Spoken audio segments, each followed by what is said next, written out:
The gavel came down twice before anyone believed it. Sold, $52. Nobody in Cedar Hollow. Wyoming laughed at first. They were too busy checking to see if they'd heard right. Then the laughter came anyway, rolling back through the folding chairs of the county fairgrounds like something that had been waiting for a reason. Because the man holding the paddle, the man who'd just bought the old Grange Hall for less than a tank of gas, was wearing a leather vest with a wolf's head patch stitched over his heart. And everybody in that room knew exactly who the Iron Wolves Motorcycle Club were. All thought they did. If you're new here, hit subscribe now and tell me your city in the comments. Because what Wade Dalton found underneath that stage floor is going to keep you up tonight. Wade Dalton didn't turn around when the laughter started. He signed the transfer papers, folded them once, and put them in his jacket like they weighed more than paper should. You planning on holding square dances, preacher? Someone called from the back. That was what they called him, preacher, not because he preached anything, but because 15 years ago he'd stood at more graveside services for brothers and strangers than any man his age should have. And the name had stuck the way names do in small places. He didn't answer. He walked out into the cold October light of the Wyoming high desert, stood on the fairground steps, and looked west toward the low ridge where the Grange Hall sat, grey and sagging, its windows boarded, its flagpole bent sideways, like something had leaned on it and never let go. His phone rang before he reached his truck. "Tell me you didn't," said Gabe Sutton. $52. Wade said, a long exhale on the other end, somewhere between a laugh and a sigh. Gabe Sutton was the closest thing Wade had to a brother by blood without sharing any. 19 years riding together. 19 years of Gabe being the one who thought 3 moves ahead, while Wade was still deciding whether to move at all. "Come look at it with me tomorrow," Wade said. "Bring Ezra. Bring Nicole. You know what they're saying about you in town. I can imagine. Ezra says it's the smartest thing you've done in a decade. Nicole thinks it's romantic. I think you finally lost the thread. Brother, come see it," Wade said again, and hung up. He drove out there alone that afternoon, the way he always did the first time, before an audience, before opinions, before anyone else's version of the place could get mixed in with his own. The road up to the Grange Hall had gone to weeds. The building had been closed since the mid-90s, back when it still hosted 4-H meetings and harvest dances, and the occasional funeral reception when a church wasn't big enough. Wade remembered it from childhood, barely, the way you remember the smell of a place more than its shape.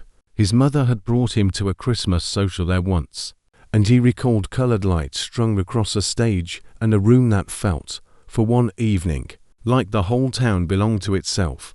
The padlock on the door came apart in his hand, rust eating through rust. He pushed the door open, and the smell hit him first. Dust, dry rot, and underneath it something faintly metallic, like a penny held too long in a closed fist. He walked the length of the old dance floor, boots loud on boards that hadn't held weight in years. At the far end, the stage rose about 1.5 feet off the floor, a wide plank platform where 4 generations of Cedar Hollow had held elections, funerals, wedding receptions, and, according to the plaque, still bolted crookly to the wall, wartime ration, meetings back in the 1940s. He crouched at the edge of the stage and laid his palm flat against the boards the way he checked engine blocks, not thinking, just feeling.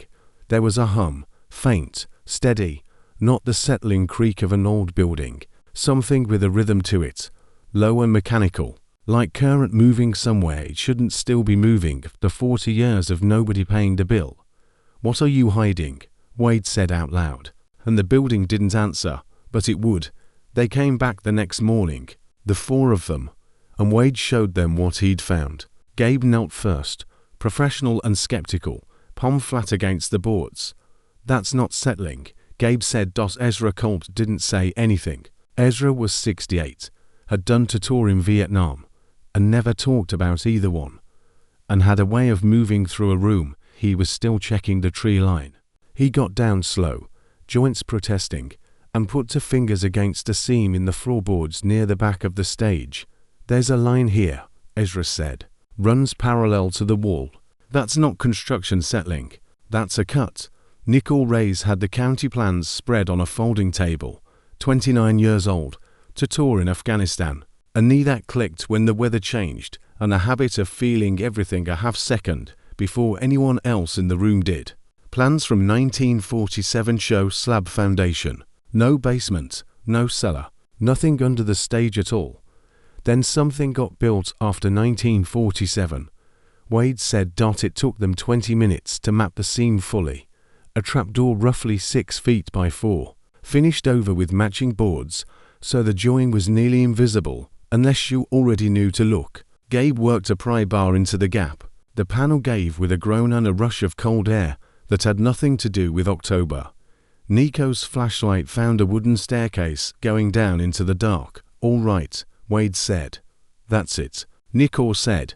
We just found a hidden room, under a Grange hall, and all you've got is asterisk all right asterisk. Somebody built this on purpose, Ezra said quietly, brushing off his knees, and covered it on purpose. That means there's a reason, and reasons like this are rarely good ones. They went down one at a time, lanterns first. The room below was larger than the footprint above, maybe 18 by 25. Fieldstone walls, a poured concrete floor, and along the back wall a bank of filing cabinets. Minus one of them. Grey paint gone to rust at the seams. Their old Schlage lock still holding. Beside them, wooden crates stacked and nailed shut. In the corner, a portable generator, decades old, wired to a single bare bulb, the source of the hum, still drawing trickle current off a solar panel bolted crookedly to the roof above. Kept alive on purpose. Kept alive by someone who had wanted a light in this room to work whenever someone finally came looking. This wasn't storage, Gabe said. This was built to be used. It took the better part of an hour to get the cabinets open without destroying what was inside. The first drawer held folders, dozens of them, tabs labeled in careful handwriting, property descriptions, names, dates. Wade pulled one and read it twice before he set it down. Water rights transfers, he said, going back to 1951. Nicole had another drawer open. These are notarized, official. This one, the Calder family, transferred their water allotment and grazing rights to something called the Cedar Hollow Water Users Grange. He looked up. For $1, silence settled into the cold room, humming with weight. Nobody signs away water rights for $1, Ezra said. Not out here. Not willingly. Water's the only thing more valuable than the land itself. Wade moved to the crates. Inside, more documents and photographs, black and white, rubber-banded in small stacks, families standing in front of ranch houses and barns. Ordinary pictures except that on the back of each one, someone had written not a memory, but an inventory, acreage, head count, dollar values. Whoever did this, Wade said, was organized. This wasn't opportunity. This was a system. Ezra found the name of the trust on an incorporation paper, folded into the third crate. Cedar Hollow Water Users Grange, he read. Incorporated 1949. He looked up. Founding trustee, Elias Vorse, chairman of the Grange board and superintendent of the county rationing office. Wade looked at the wooden cross beam above them. All that separated this room from the stage, where 100 harvest dances had been held on top of it. He used the Grange, Wade said. People trusted the Grange. It was the place you went when you were in trouble. They found the steel door on the left wall an hour later, newer than everything around it, better locked. Behind it, a single wooden box on a metal shelf, and taped to the box, an envelope, yellowed at the edges, written on the front, in a careful hand, asterisk to whoever finally isn't afraid of the Vorse name. Asterisk. Wade opened it. Inside, a single folded page, dated April 3rd, 1988. He read it once, then again, then sat down on the concrete floor of a room that wasn't supposed to exist, under a dance hall he'd bought for $52, and read it a third time to be sure. This was written by a woman named Nora Whitlock, he said finally. Her grandmother was Agnes Calder. The Calder family lost the ranch in 1954, 8,800 acres and full water rights, signed away for $1. He looked up at his brothers. Nora found this room in 1988, 38 years ago. She read everything in it. She understood exactly what it meant. He paused. And then she left it here and disappeared.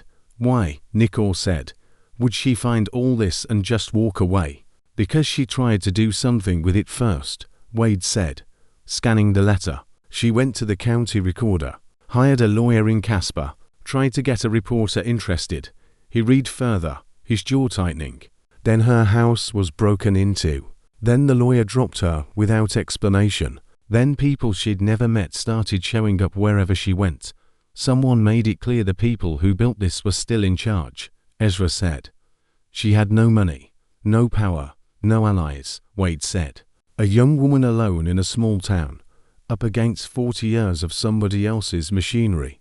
He set the letter down carefully. So she hid the evidence instead of destroying it. She left a road map, and she waited for someone else to find it.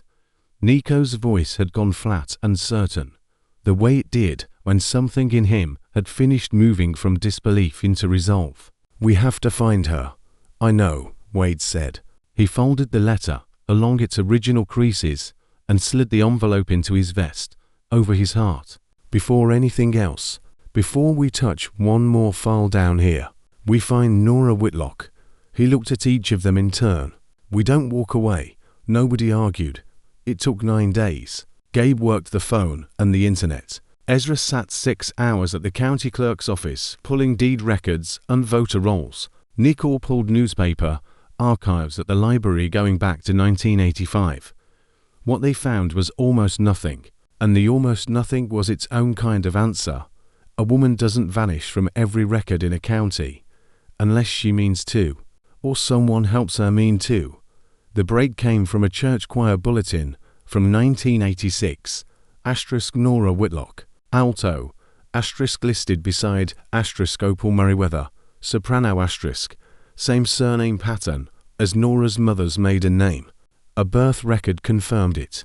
First cousins. Opal Merriweather answered her door at 9 at night in a bathrobe, took one look at 4 large men in leather vests standing on her porch, and said without blinking, I'll need to see something that isn't a motorcycle patch before you say another word. Wade liked her immediately. Inside. Over coffee she made, without asking if anyone wanted it. Opal folded her hands and said, You found something at the old Grange. You knew she left something there. I knew she left, and I knew why, more or less. She never told me details. Said the less I knew, the safer I'd be. Opal looked down at her cup. Last time we really talked, she called from a payphone in Idaho and made me promise not to look for her. Did you keep that promise? For about 8 years. Opal got up, came back with a small card. A Christmas card, postmarked 3 years prior. No return address. Inside, 4 words in careful handwriting. * still here. Still safe. * Wade turned the postmark over in his hand. Boise. It took Gabe's old investigator contact 5 more days to run it down. Nora M. Whitlock, 64. A small rented house on the edge of Boise, Idaho. After nearly 40 years and 4 states. Wade drove there alone. He thought about that decision the whole way. Gabe would have been useful, calm in a hard room, but this needed to be one man at a door, not a delegation. Somebody who'd spent 38 years learning to be careful about who got close deserved that much. She opened the door in a cardigan, holding a cup of tea, sharp grey eyes behind wire-rimmed glasses, and looked at Wade, the vest, the Wolf's head patch, the weathered hands, with an expression that wasn't fear. It was recognition, like she'd rehearsed this exact moment in her head for decades, and was finally measuring it against reality. You found the room, she said. Not a question. Yes, ma'am. I found the room. I found the letter. Something in her face loosened. The way a held muscle finally lets go. Come in, she said. I'll put on more tea. They talked for 4 hours. She told him about her grandmother. Agnes Calder, a strong woman, widowed young, left with 3 kids, and a ranch and a mortgage that turned terrifying the year the drought hit. She'd gone to Elias Vorse because everyone went to Vorse. He ran the Grange. He ran the ration office. He was the man who solved problems in Cedar Hollow. He arranged financing through the Water Users Grange, Nora said. Buried inside 16 pages of boilerplate was a forfeiture clause, miss one payment, the water rights, and the grazing lease transfer automatically. Her voice stayed level, flat with old fact. A payment went missing. My grandmother had the post office receipt, mailed 6 days before the deadline. It arrived 2 days late. She looked at him. I don't believe that was an accident. I've never been able to prove it. They took the ranch 30 days after that, Wade said. They took the ranch, Nora confirmed, and they kept taking, all over the county, for 30 years. I found 41 families in that basement before I ran out of time to keep counting. And Elias Voss's family runs the county water board to this day, Nora said. His grandson Denny Voss, 61 years old, chairs it, owns half the Ag Supply business in 3 counties. She met his eyes. I told him in 1988. Went to him directly. 26 years old. Thought if I showed him the truth, he might be the one who wanted to fix it. What happened? He was polite, Nora said. That was the frightening part. He said he didn't know what I was talking about. Very calm. Very sorry to hear I was having a hard time. She set her cup down. My house was broken into 3 nights later. Then a man started appearing wherever I went. Then my lawyer withdrew without explanation. I found out later his firm did legal work for Voss Ag Supply. She stood, disappeared into a back room, and returned with a fireproof lockbox. Inside, the original mortgage contract with her grandmother's signature, the original post office receipt, and a photograph to men outside the county courthouse, one in a rancher's coat, one in a minister's collar, dated August 1951. On the back, in her grandmother's hand, * Elias Voss and Reverend Ambrose Kell. * She didn't know what she was photographing, Nora said. She just knew something felt wrong, and she wrote their names down so she'd remember. She looked at Wade steadily. If you're going to do something with this, I want to be part of it. Not thanked afterward. Part of it. You'll be, Wade said. Good. She paused. I have a garden, 11 years of it. I'll need 2 weeks to arrange for someone to water it while I'm gone. Something eased quietly in Wade's chest. Take the time you need. 14 days in the basement produced a list 43 pages long. 41 families. One mechanism repeated for 30 years. Reverend Kell steering desperate families toward Voss. Voss providing the paperwork engineered to fail. On the 9th day, footsteps sounded above Wade's head while he worked alone. 2 sets, unhurried.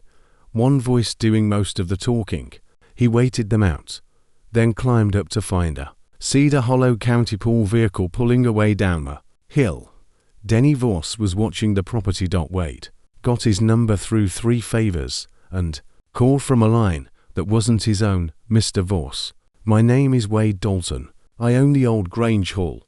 I believe you visited recently. A pause, 2 seconds, controlled but real. I'd like to invite you out there officially, Wade said. I think there are things on the property connected to your family's history. Are you making an allegation, Mr. Dalton? I'm making an invitation. If I were making an allegation, I'd be calling the state water board instead of you. Wade let that sit. Friday, 10 o'clock. Come alone. Nobody's coming to threaten you. This is your chance to be part of what happens next, instead of having it happen to you. The silence on the line went cold before Voss finally said, Friday, and hung up.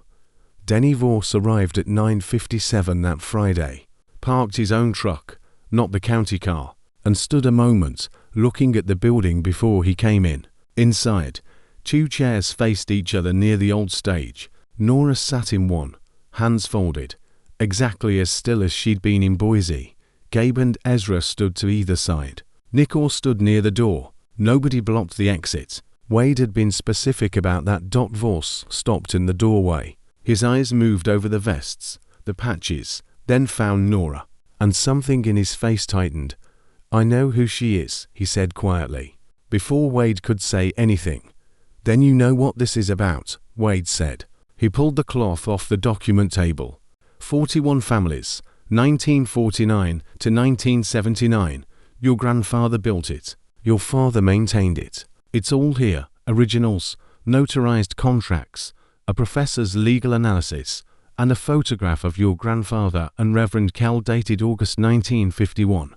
Voss closed his eyes. Not distress exactly. The look of a man finally receiving the full weight of something he'd been carrying half-blind his whole life. You came to me in 1988, he said to Nora. I remember, she said.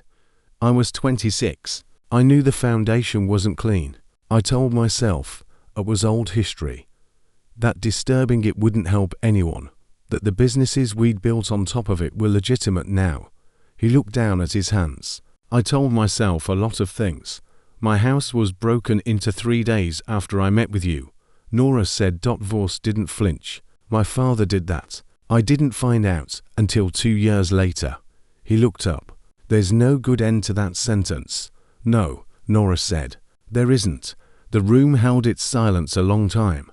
Then Wade leaned forward.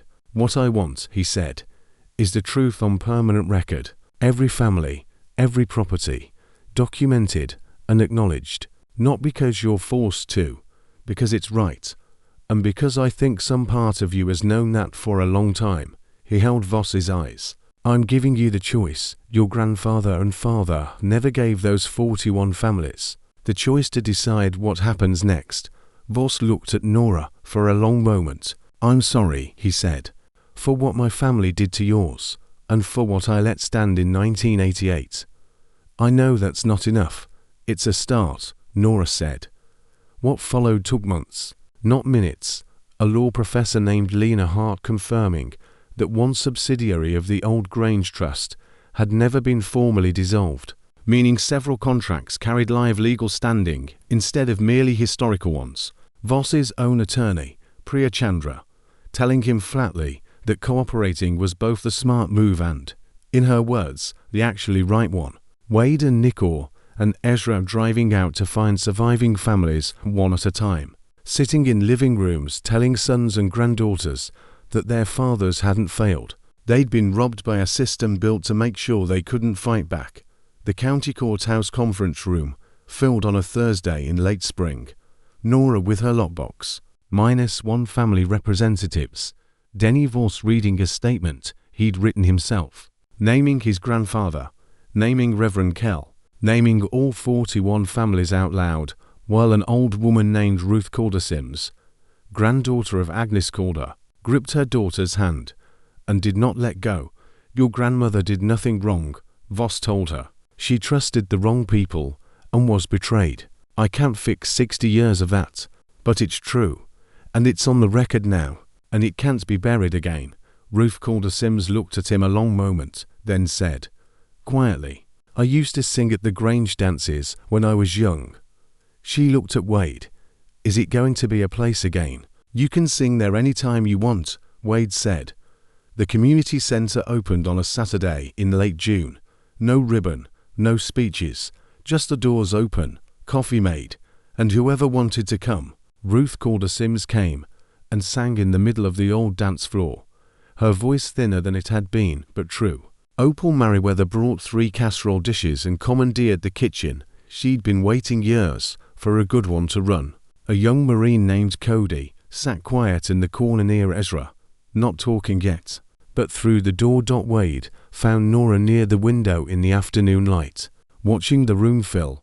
I think my grandmother would have come here, she said, and stayed, and helped with something, and thought it was exactly what a place like this should be.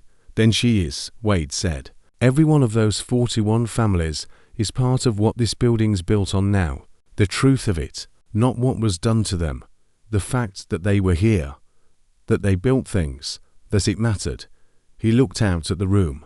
That doesn't go away. It's permanent now. Nora almost smiled. You bought a dance hall for $52, she said. I did.